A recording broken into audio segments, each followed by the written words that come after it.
Señores, muy buenos días. Vamos a iniciar, por favor. Saludar la presencia del señor congresista, el señor embajador de Japón en nuestro país. Por favor, los invitamos a subir. Señor doctor Hernando de Soto, doctor Francisco Tudela, por favor. Señor embajador, don Juan Paredes Castro.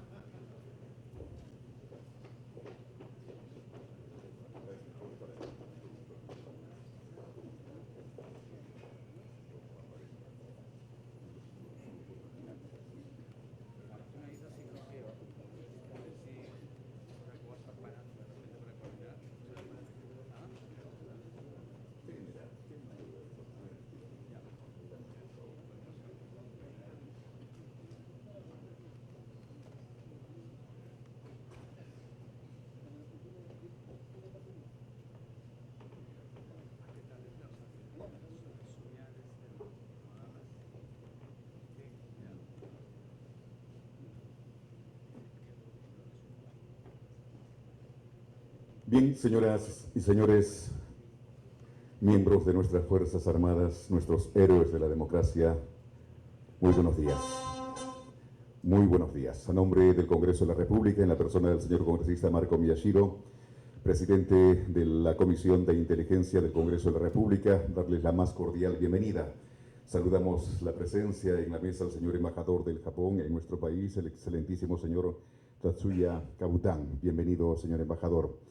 Saludamos igualmente al señor José William Zapata, señor general de división, Ejército Perón en retiro, a su vez fue jefe de la operación, la victoriosa Operación de Rescate Chavín de Huántar. Saludamos la presencia del señor ex canciller, ex rehén también, ex canciller don José Francisco Tudela. Saludamos al doctor Hernando de Soto, una importante ponencia que va a tener en esta oportunidad. Y al periodista Juan Paredes Castro, estamos a la espera también del periodista Fernando Carvalho para la ceremonia en el marco de la celebración del 20º aniversario de la exitosa Operación Chavín de Huántar. La Operación Chavín de Huántar y la participación del pueblo peruano en la pacificación nacional. Señoras y señores, nos ponemos en pie, vamos a iniciar la ceremonia con las sagradas notas de nuestro himno nacional.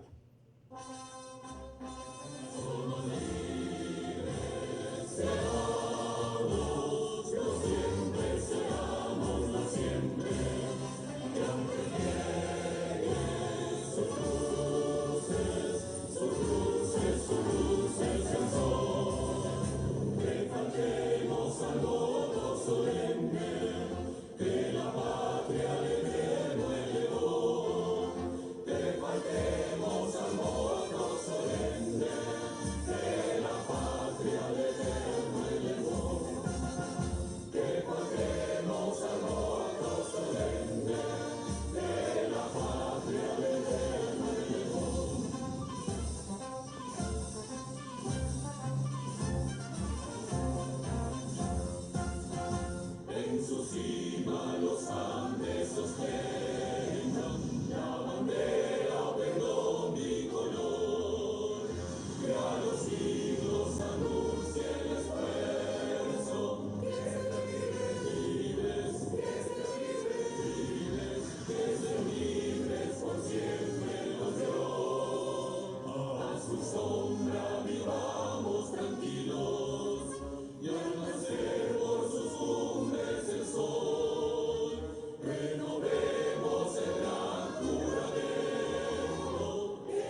¡Viva el Perú!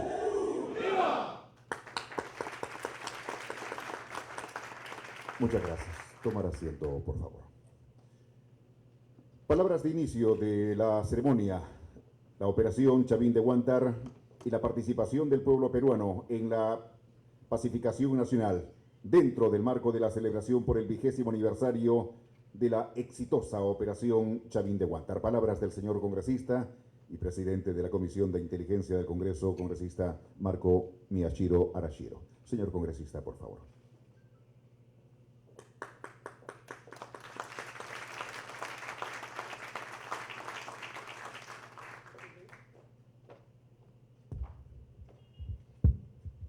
Excelentísimo señor embajador de Japón, don Tatsuya Kabután, en nombre de la presidencia de la Comisión de Inteligencia, en nombre de la presidencia de la Comisión de Defensa, mis palabras de saludo y de bienvenida a los héroes de la democracia, integrantes del Comando Chavín de Huántar. Tengan todos ustedes, damas y caballeros, muy buenos días. Se han celebrado durante esta semana, con una aceptación del pueblo peruano, la designación de todos ustedes, Comando Chavín de Huántar, como héroes de la democracia. Yo quería presentar un saludo especial a dos hermanos rehenes de nacionalidad japonesa que nos acompañan con su presencia. Me refiero al señor Masanori Shubimaru, quien durante su estadía en la residencia compartió con todos los rehenes peruanos un solo espíritu, y lo acompaña también el señor Yoshihito Sakai, representante de la empresa Ajinomoto de Japón. El señor Shuimaru es el gerente general de Japan Airlines en Perú y permanece siempre en el Perú. Quería también expresar un saludo especial a los representantes del GEIN, Grupo Especial de Inteligencia de la IRCOTE, representado por nuestro general, el señor general de policía Carlos Morán Soto.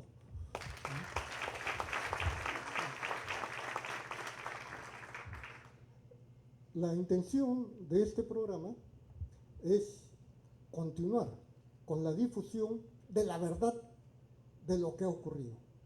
Vamos a tener interesantes exposiciones como la de nuestro ex canciller don Francisco Tudela, la participación directa de quien comandó la patrulla audaz, nuestro general José Williams, y luego vamos a pasar a una segunda parte con la exposición de nuestro señor economista de reconocimiento internacional, don Hernando de Soto.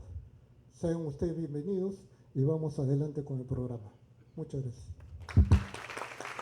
Muchas gracias, señor congresista Marco Miyashiro, presidente de la Comisión de Inteligencia del Congreso de la República. Señoras y señores, protagonista central, conductor jefe del Comando Chavín de Huántar, exitosa operación, el general en retiro, don José William Zapata, para sus palabras. General, por favor.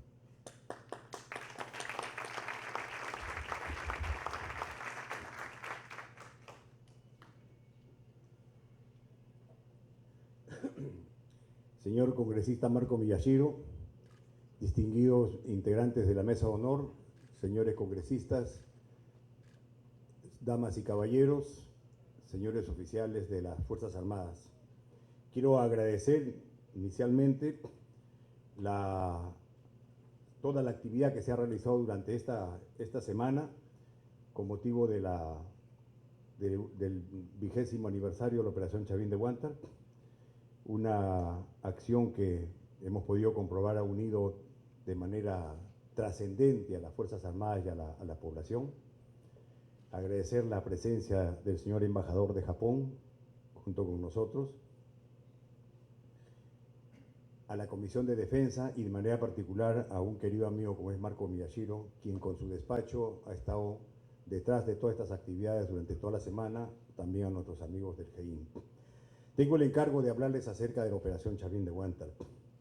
Antes de eso, yo quiero decirles que la Operación Chavín de Huántar es una forma de guerra, es una forma de tener un conflicto. Son aquellos que están calificados dentro de los conflictos de cuarta generación. Y es de cuarta generación porque han habido a través de la historia diferentes formas de hacer la guerra o los han clasificado de diferentes maneras, desde épocas iniciales de la sociedad en el mundo.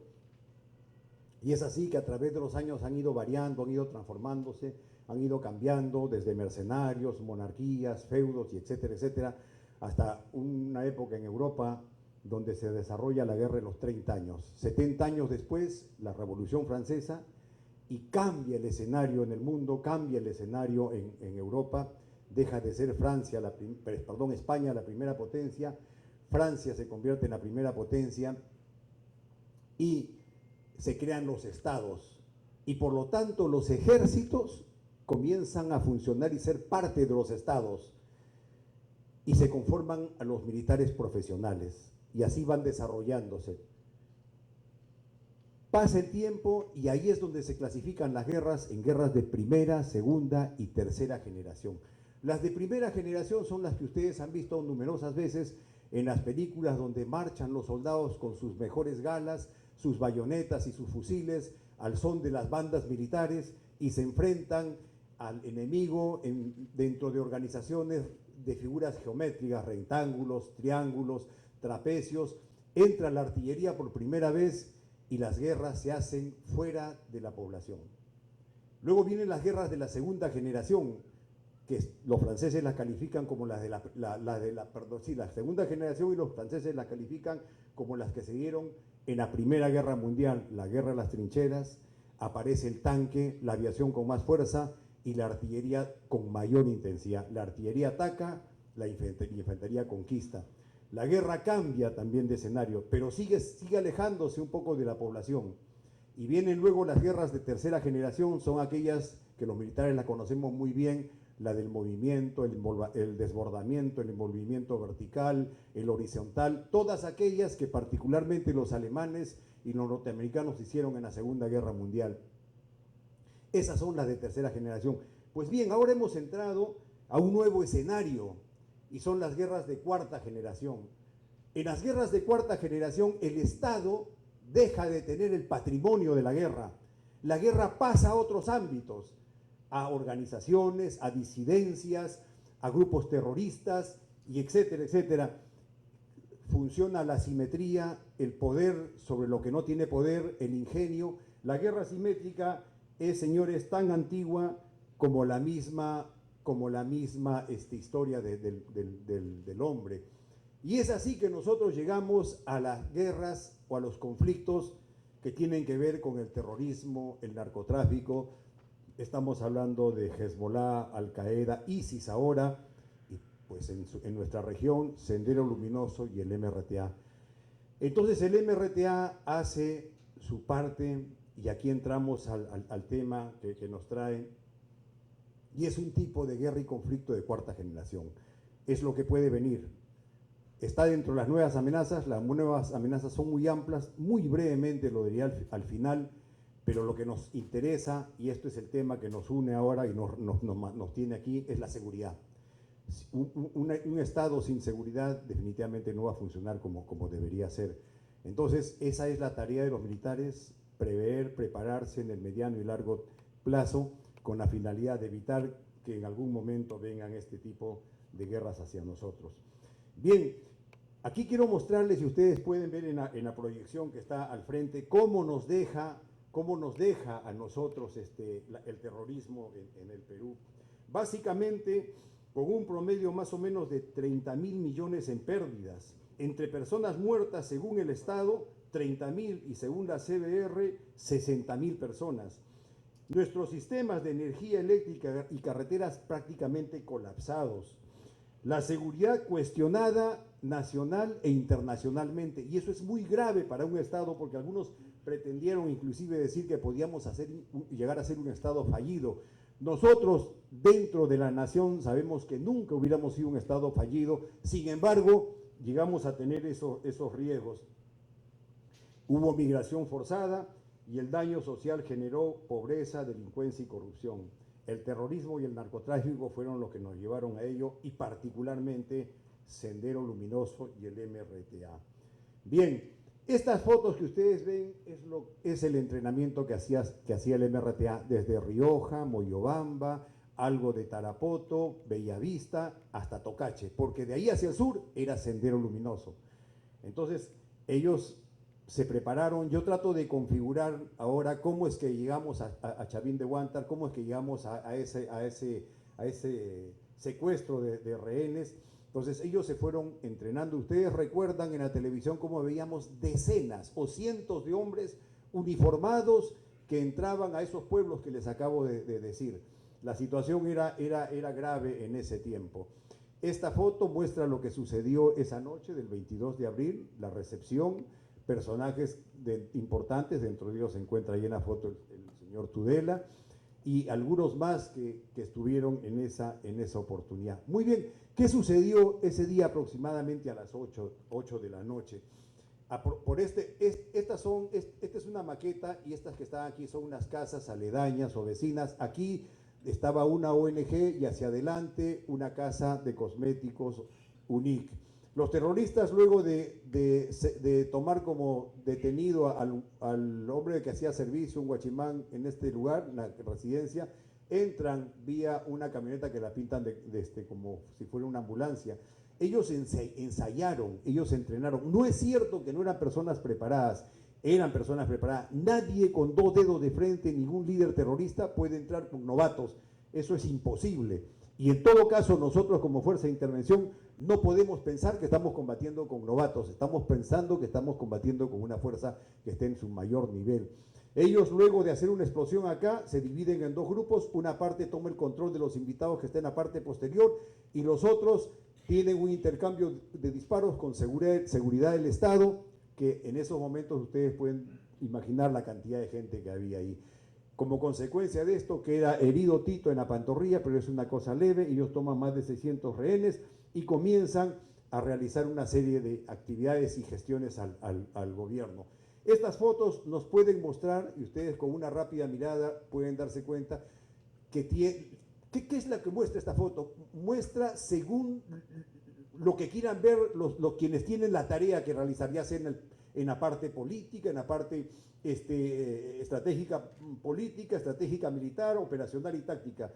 Cada una de las partes que yo les voy a mostrar en esta exposición, en esta conferencia, es de interés de cada uno de esos niveles del Estado, porque cada nivel en el Estado tiene responsabilidad, desde la parte política hasta la táctica que nos tocó hacer a nosotros. Las armas que ven aquí nos dan también información para lo que debemos hacer. Aquí tienen un RPG que tenía uno de los terroristas, arma antitanque, muy peligrosa. Pues bien, esto es lo que ellos pidieron.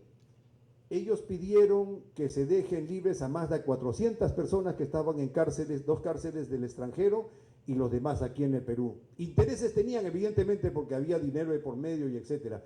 Pidieron un impuesto de guerra de 6 billones. Bueno, eso no es mucho, pero lo pidieron. Luego también que se cambie la política económica del país y que los dejen en libertad en un lugar de la selva. Si ustedes analizan esto rápidamente, se dan cuenta que sería un revés tremendo para el Estado peruano, para la nación. Sería volver atrás años de años, y eso es una cosa importante que lo comprendieron los hombres que tenían que intervenir, que además de rescatar a los rehenes, no podíamos volver a retroceder y tener esos problemas graves que tuvimos antes. Entonces esto, y lo que piden ellos, es interés político. La parte política es la que ve ahí cuáles son las consecuencias. Cada uno está haciendo su trabajo. Bueno, sucedió el hecho, nos comenzamos a preparar para poder intervenir.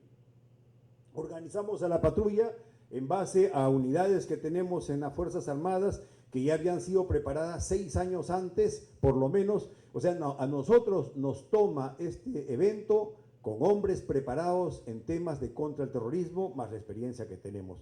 Significa que quienes tienen la responsabilidad política de mantener a sus Fuerzas Armadas y Policía Nacional equipadas y entrenadas, deben tenerlo siempre presente porque esa es la garantía de seguridad y de desarrollo para un país. Conformamos a la patrulla con personal de la Marina de Guerra y del Ejército. Se hicieron coordinaciones con todas las personas que salían de la residencia y estuvimos en condiciones de hacer la exposición del primer plan al día siguiente de los hechos. Tuve la oportunidad de visitar las casas aledañas que ya habían sido tomadas o ya las tenía bajo control el servicio de inteligencia. Bien, en la foto que muestra ahí, que ven ahí al frente, muestra al ministro de Educación de ese tiempo, que era el representante de Perú, para llegar a una salida pacífica.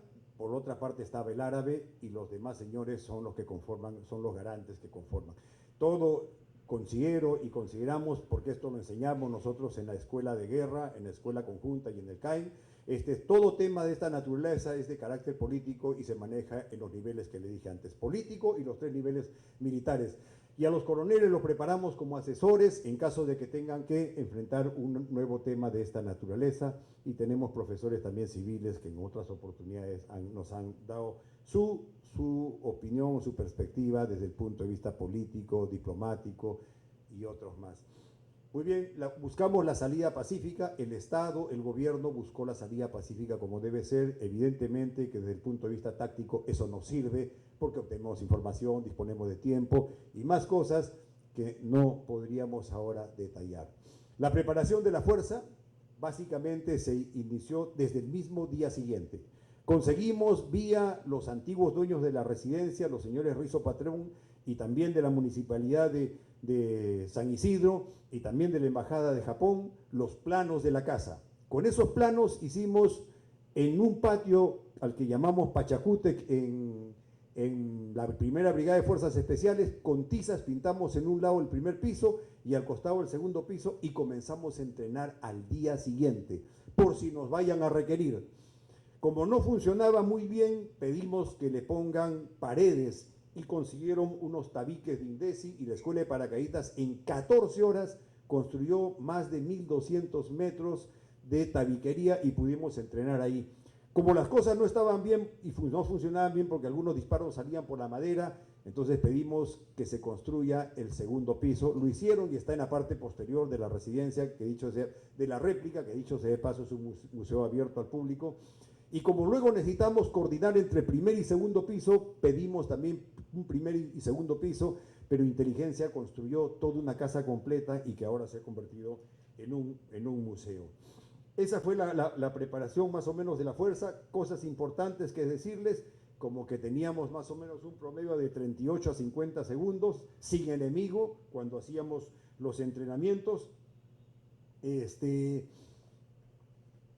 Y luego se hicieron también 2 ensayos generales que evidentemente generaron confianza para que se tome la decisión como correspondía. Es importante decirles que el compromiso por parte de la patrulla tenaz fue uno de los puntos o los valores más importantes que nos tocó tomar conciencia. Bien, Inteligencia hizo su tarea, una tarea muy buena, magnífica. Colocaron los micrófonos que ustedes saben en los lugares que corresponden, los rehenes lo saben con mayor razón. Nosotros cada día recibíamos con Lucho Alatrista, segundo comandante, y lo conversábamos con Jesús Reyes, que era el otro coronel que también participaba en el planeamiento dentro de las actividades que tenemos, y revisamos cada una de esas hojas y hacíamos inteligencia de la información que recibíamos y se la entregábamos a cada uno de los grupos, y así pudimos saber cómo iban a reaccionar, qué es lo que iban a realizar y todo el tema que tenía que funcionar también. Y nosotros disponíamos también hacíamos un servicio todos los días en las casas aledañas y tomamos nota de lo que escuchábamos en el interior, y en razón a unos aparatos que nos dio Marina de Guerra también podíamos escuchar algo de lo que sucedía en el interior. Esta proyección demuestra a ustedes lo que dije antes, que todo conflicto, toda guerra es un tema político. Las Fuerzas Armadas son el brazo que contribuye con la política. En este caso es el brazo que utiliza la fuerza letal conforme a reglamentaciones internacionales. Pero ahí ustedes pueden ver y leer los países que recorrió el gobierno del presidente de la República con la finalidad de poder conseguir consenso en la región, consenso en el hemisferio y también en el mundo. Tratar de buscar una salida pacífica y que los terroristas puedan ir a Cuba. Es parte del tema. Yo reitero, todos estos temas tienen un orden en el que están los niveles del Estado, están trabajando, no solamente es un tema militar ni político, en el medio hay otros actores que también tienen responsabilidad. El plan de operaciones es uno solo y fue variando y fue mejorando desde el principio. Yo recuerdo que una vez nombrado como comandante de la patrulla, estuve en el comando conjunto, el jefe del comando conjunto ordenó al día siguiente el primer plan, al día siguiente estuvimos y expusimos el primer plan. Ese día también se decidió que la Marina ingresara a la fuerza de intervención. Luego ese plan sufrió sufrió variaciones en todo, en todo el tiempo, pero básicamente podemos pensar que fueron 3 momentos importantes.